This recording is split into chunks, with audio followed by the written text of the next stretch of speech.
And I hung out along the fringes of the whole beat thing, but I can't say I really vibed with it.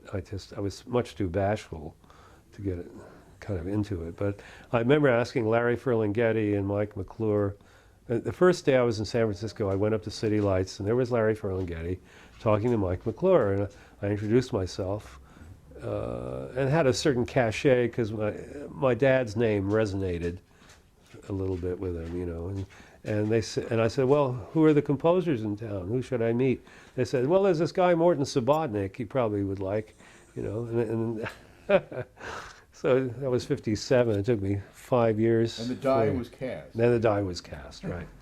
Well, then I saved up some money, and I decided I was getting very much into Zen, and I decided I'd do a 2-week retreat, meditation retreat on Mount Tam, and but on the way I was going to visit Alan Rich, who was music director at KPFA, who I'd met in Vienna. So I went over there, and Alan said, well, the guy you want to meet is Lauren Rush, my friend, the composer. So he took me over to meet Lauren on the way to driving me up the mountain. And I asked Lauren, well, who would you study with if you were going to study composition with somebody? He said, well, I'd study with Bob Erickson, who's the best composition teacher out here. Year, or that summer, we'd sold our house in Stonington, which my mother was going to leave to me and my sister, and I used the money to buy a house here. I was living with a woman, my wife, a new wife named Marina, and we bought a house, and then I used the leftovers I decided I was going to build a studio at the conservatory. I was never going to get any money out of the conservatory to do it, but I'd just use it what I had. So I started by building a wall in the attic, which still exists, but I had to cold chisel 4-inch holes in the cement floor and drive wooden plugs to hold the plate, you know, the 2x4, to attach a plate to the bottom. And then I built this whole damn wall, first piece of real house building I ever did. And then I bought 2 tape recorders, a 403 left-hand drive Ampex and a 601-2 from a friend of mine, Richard Wahlberg, who specializes in recording concert pianists. And got a guy named Dave Talcott, who works as an engineer, audio engineer for the KPFA, to build a mixing panel, very, very basic. And then I had a little Echoplex and a this and a that, and I went, doggy no. I went to Pauline and Terry Riley and said, both of whom I knew from Bob's classes, and said, why don't you both do a new tape piece out of the studio, and we'll inaugurate it in September with a concert of all new pieces by me, you 2 guys, and Phil Windsor, who was also here. No, Winston. No. No biteys. Good boy. Good boy. Good boy. No biteys. No biteys. Anyway, well, that's sort of what happened. I used to grab the choral volunteers from the chorus and drag them upstairs and have them improvise. And I say, weird, be weird, make weird sounds, do this, do that. And then I record them, and then for one piece, I jammed the speaker into the soundboard of an upright piano and jammed the sustaining pedal down and put the mic in the other end and echoed all their voices through the strings and so on. And then the next one, I also used their voices, but I hand wound them through the 403. The chore piece. I guess I still was thinking of that Gesang der Junglinge piece. You know, it's still I was charmed out of my mind by it, and I wanted to do stuff with human voice. This more than one concert, and Yusachevsky and Mario were out there. I called the series Sonics, and after that first concert, I didn't know what the hell I was going to do, but we did the 4 pieces, and we did a live improvisation. And Mort was in the audience and came up afterwards and say, hey, I want to play too. And we said, great. And he said, and by the way, Luciano Berio is at Mills this semester. And I said, well, that's wonderful. I wonder if he brought some tapes with him because we don't know what we're going to play at the next concert. And so we did. We went to Luciano, and Luciano had all these wonderful tapes from Europe.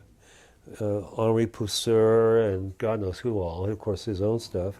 So we had enough tapes to play, to do 2 more concerts, plus improvisations of various types. And What year was this? this is now 60, 59, 60, 59, 60, 60, 61. This is the winter of 61, 62. And we did, I think, 4 or 5 concerts on the Sonic series, ending up with a night of total theater and happenings and weird events. But by now we had Anna Halpern's dancers also improvising with us. And I had a wonderful cast aluminum laundry machine that I'd filled with rocks. And I had it on like a 200-foot extension cord going up and down the conservatory corridors. I don't think it was really wonderful what happened. I don't think the director really knew what was happening at the conservatory. So at the end of the year, I went to the director and said, well, what about next year? Can't we have a budget, for God's sake? And he said, no, we don't have any money. So then I called Mort and said, look, they're not going to give me any money. Everything up there is mine, except I had used the conservatory letterhead to try to get equipment out of various companies, and the only one who responded was Hewlett-Packard, sent us 2 sine wave and 1 square wave generator. And those are the only things that really belonged to the conservatory. Everything else was mine. So I said to Mort, look, you're in your garage, I'm in the attic. Why don't we pool our stuff and find a place, you see? And it's funny, I'd gone around to a number of other composers who I knew were somewhat in the same area of interest and offered the same deal. And they'd all say, no, I don't want to do that. I want to play with my own toys. But Mort didn't. Mort said, no, that's a good idea. So at this point, a guy showed up at one of our concerts who was a technician type and who was working for a construction company. And he said, you know, we have a house on Russian Hill we're going to wreck in a year, but I'll bet you we could rent it for a studio.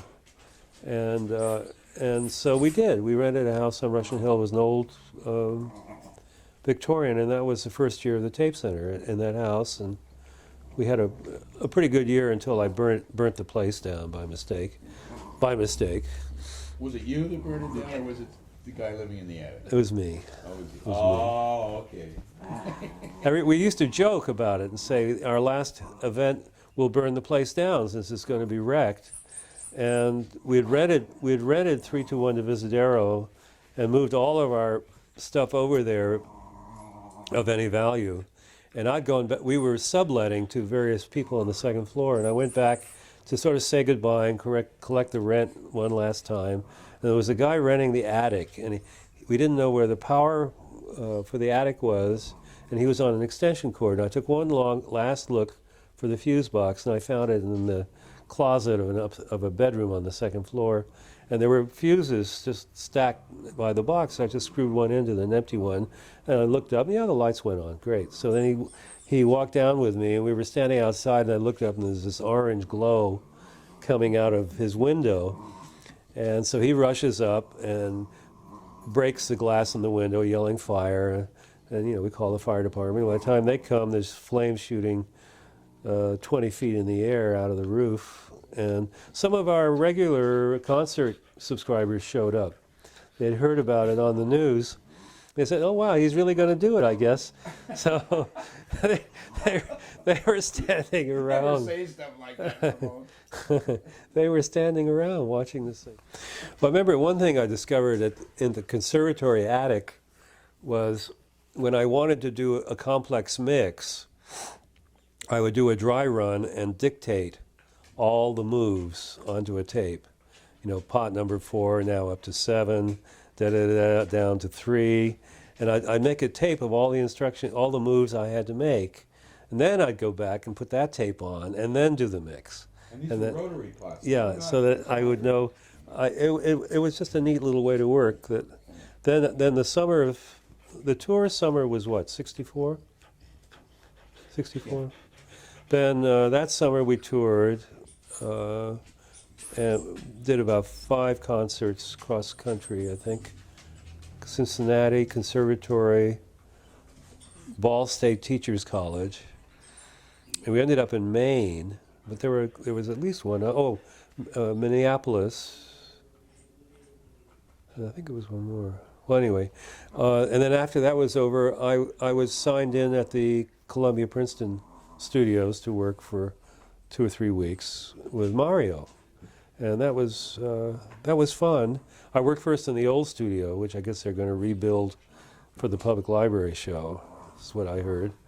And then I went up to the new one, which was really nice. And I couldn't get into the splicing thing. And it seemed like that was the initiation. From Mario's point of view, that's what separated the sheep from the goats. You know, if you're really going to be an electronic music composer, you spliced. And I said, shit, I'm not going to sit around. I mean, I'd done my share of splicing with Desert Ambulance. Every time I put a key down on the Chamberlain, it put a pop on the tape just before the sound. So one night I had a pot of coffee, a nice sharp razor blade, and I de-popped Desert Ambulance. And by 6 in the morning, I had a nice little stack of slivers under the 403, under El Don's Ampex, the 350. But man, a Shevitz, what a way to go! But what I fooled around with at Columbia was putting a tape loop all the way around the room, like I'd seen Terry do for the piece he'd done, and then playing it through 2 machines, one playback, one ready to record, because on those Ampexes you slam the lid on the tape heads, and the tape moves. You can bypass. No. I mean, as long as the lid's open, you're away from the erase head and the heads. But then the minute you've got a sound, so I could hear it, then I have to estimate where it was from a playback, and then slam it shut and grab the sound. Well, it was a little primitive, but it was. The tape around the room and Yeah. go back to the machine. Close the door. Yeah, right. But it was a way to work, and I got something out of it. I played around a lot with their filters because I hadn't had any filters to play with in that way. And I was working on a piece called Star Charts that I think had one performance for piano and filtered piano on tape, I guess, is what it ended up.